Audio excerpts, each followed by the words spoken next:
কোরবানি ঈদে মাংসের তো হরেক পদের রান্না হয়, কিন্তু আমাদের ফরিদপুরের এই বিফ কিমা নান ছাড়া কিন্তু আমার ঈদ জমেই না। আর পারফেক্ট নানের সিক্রেট হচ্ছে প্রাণ ময়দা। এর ফাইন টেক্সচারের জন্য ডোটা অনেক স্মুথ হয় আর নানও হয় একদম তুলতুলে নরম। বিফ কিমা নান বানানোর জন্য ভিডিওতে দেখানো সব উপকরণ একসাথে মিশিয়ে একটা পারফেক্ট ডো করে 30 মিনিট রেস্টে রেখে দিব।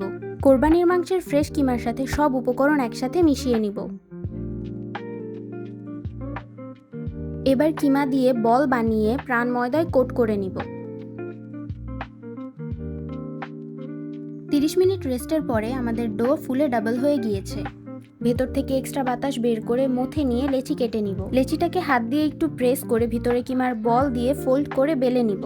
প্রাণ ময়দার কনসিস্টেন্ট কোয়ালিটির কারণে নানগুলো প্রতিবারই দারুণ ফুলে ওঠে। এবার পছন্দ মতো ডিজাইন করে বেক করে নিলেই তৈরি সফট আর ফ্লাফি বিফ কিমা নান।